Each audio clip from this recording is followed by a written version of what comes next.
आज का हमारा विषय है ईश्वर। इस शीर्षक के अंतर्गत हम निम्न बिंदुओं पर चर्चा करेंगे। सबसे पहले प्रस्तावना, ईश्वर क्या है, ईश्वर की विशेषता, प्रणव जप की प्रयोग विधि, फलश्रुति, उपसंहार। सांख्य को निरीश्वर योग कहा जाता है और योग को स ईश्वर सांख्य कहा जाता है। सांख्य दर्शन में जिन 25 तत्वों की गणना की जाती है उसके अंतर्गत ईश्वर का प्रतिपादन नहीं किया गया है और योग दर्शन में उन 25 तत्वों के साथ ईश्वर को भी शामिल किया गया है। सांख्य दर्शन और योग दर्शन में यही मूल पार्थक्य है, जबकि सांख्य और योग एक दूसरे के पूरक हैं। एक व्यवहारिक पक्ष को प्रदर्शित करता है तो एक सैद्धांतिक पक्ष को प्रदर्शित करता है। महर्षि पतंजलि अभ्यास और वैराग्य की अपेक्षा निर्विष समाधि का एक सुगम मार्ग ईश्वर प्रणिधान के रूप में सुझाते हैं। इसीलिए कहते हैं ईश्वर प्रणिधानाद्वा, ईश्वर प्रणिधान से भी निर्विष समाधि की प्राप्ति शीघ्र हो सकती है। यहाँ महर्षि पतंजलि कहते हैं कि जिस तरह बाह्य वृत्तियों को अभ्यास और वैराग्य के द्वारा निरुद्ध किया जाता है, इसी प्रकार ईश्वर प्रणिधान द्वारा समस्त वृत्तियों को साधक ईश्वर में समर्पित कर अनासक्त भाव से कर्म करने से चित्त निर्मल और शुद्ध हो जाता है। यहाँ ईश्वर प्रणिधान से तात्पर्य यह है कि ईश्वर का पूर्ण भक्ति भाव पूर्वक आत्मसमर्पण सहित उपासना करना।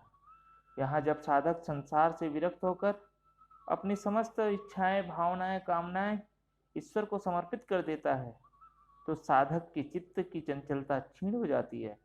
अतः संपूर्ण समर्पण के कारण ईश्वर की कृपा से भक्त की चित्त वृत्तियां समित होकर निरुद्ध हो जाती है। फलतः निर्विष समाधि की सिद्धि होती है। यही महर्षि पतंजलि साधना पाद के 45वें सूत्र में कहते हैं, समाधि सिद्धिर ईश्वर प्रणिधानात्, अर्थात ईश्वर के शरण में आ जाने से समाधि की सिद्धि हो जाती है। गीता के 4 अध्याय के 11वें श्लोक में कहा गया है, ये यथा माम प्रपद्यन्ते तांस तथैव भजाम्यहम्। जो भक्त मुझे जिस प्रकार भजता है मैं उसी को उसी प्रकार भजता हूँ। स्वामी हरिहरानंद जी कहते हैं, ईश्वर की सत्ता का अनुभव करके आत्मनिवेदन पूर्वक उसी पर निश्चिंत रहना भक्ति का स्वरूप है। सभी कार्य हृदयस्थ ईश्वर के द्वारा मानव प्रेरित होकर कर रहा हूँ, ऐसा दिन रात प्रतिक्षण अनुभव करना ईश्वरार्थ सर्वकर्मार्पण होता है।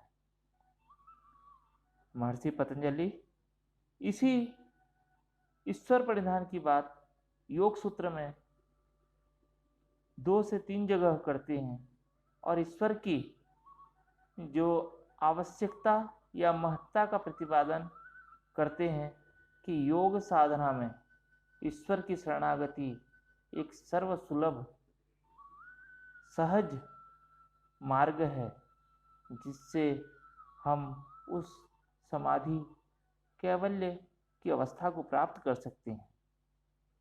अब महर्षि पतंजलि ईश्वर के स्वरूप का वर्णन करते हैं कि उसका लक्षण क्या है, कैसा होता है। तो महर्षि पतंजलि कहते हैं प्रथम पाद के 24वें सूत्र में, क्लेश कर्म विपाकाशय परामृष्ट पुरुष विशेष ईश्वर। यहाँ महर्षि पतंजलि कहते हैं कि ईश्वर वह है जो पुरुष विशेष है। ये पुरुष विशेष क्या है? पुरुष मतलब उस चैतन्य तत्व की बात करें, उनमें भी जो विशेष है वो ईश्वर है। पुरुष विशेष की जो लक्षण बताते हैं कि वह 4 चीजों से मुक्त होता है, क्लेश, कर्म, विपाक और आशय। इन सभी से मुक्त जो पुरुष तत्व, चैतन्य तत्व, आत्म तत्व है वह ईश्वर है। ईश्वर के स्वरूप में हम देखते हैं कि ये जो चार चीजें हैं ये क्या है, क्लेश क्या है, कर्म क्या है, विपाक क्या है, आशय क्या है, जिससे पुरुष को मुक्त रहने के लिए महर्षि पतंजलि कह रहे हैं। तो सबसे पहला क्लेश, क्लेशयन्तीति क्लेशा, जो दुख देते हैं क्लेश कहलाते हैं। महर्षि पतंजलि दूसरे पाद के तीसरे सूत्र में पंच क्लेशों का वर्णन करते हैं।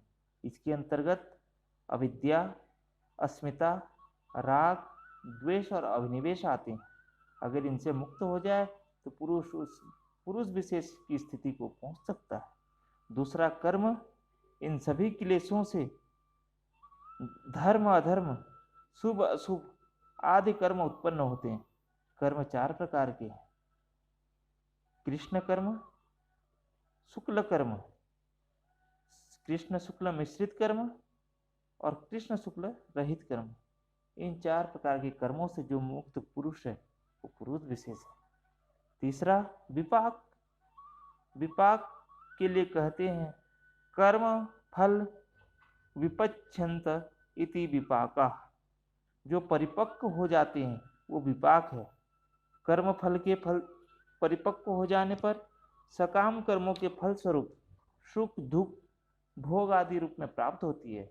विपाक का शाब्दिक अर्थ कर्म फल है। आशय, आफल विपाका चित्त भूमौ सरेत इत्याशयः, फल पकने से जो चित्त में संस्कार उत्पन्न होता है यही आशय है, अर्थात कर्म संस्कारों के समुदाय को ही आशय कहते हैं। सामान्य रूप से देखा जाए तो ईश्वर का जो अर्थ होता है ईशनशील, अर्थात इच्छा मात्र से संपूर्ण जगत का उद्धार करने में समर्थ। ईश्वर तीनों कालों में मुक्त है।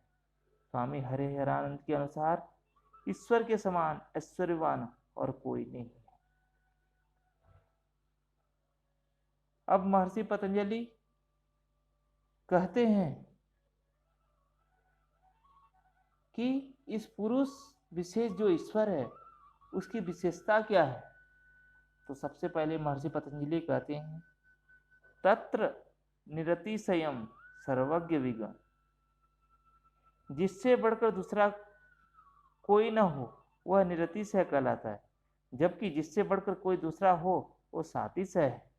ईश्वर निरतिशय है, उसके ज्ञान से अधिक किसी का ज्ञान नहीं है, वे सर्वज्ञ हैं। संसार के सभी पदार्थ ज्ञान विज्ञान की एक सीमा है, यह ईश्वर ही है जो आत्मा में ये वस्तुएं सीमित है, परंतु ईश्वर में ये असीमित है।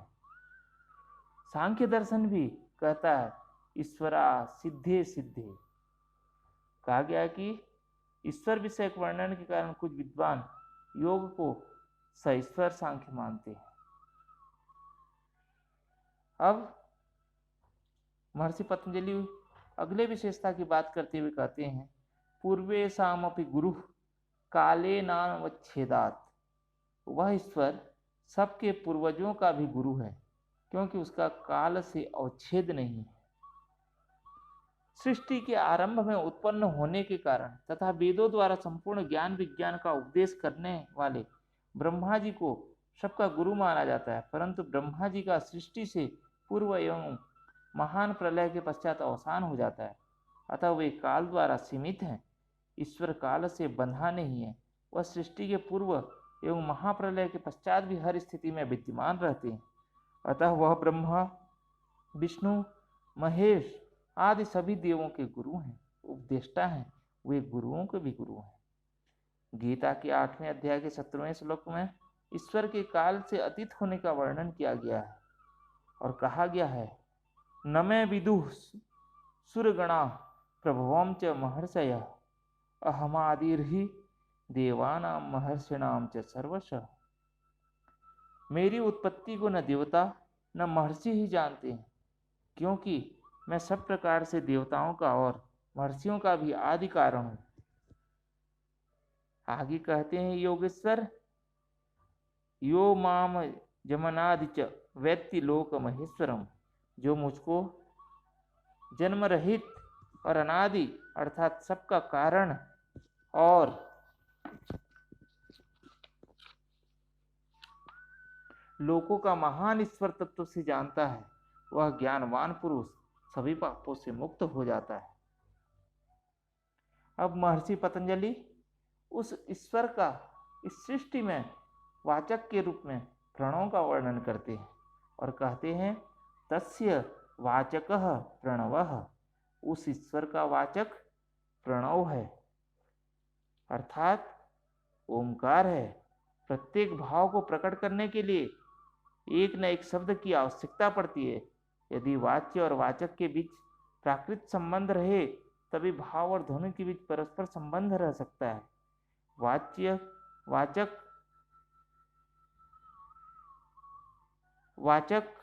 वाच्य पदार्थ का प्रकाशक है।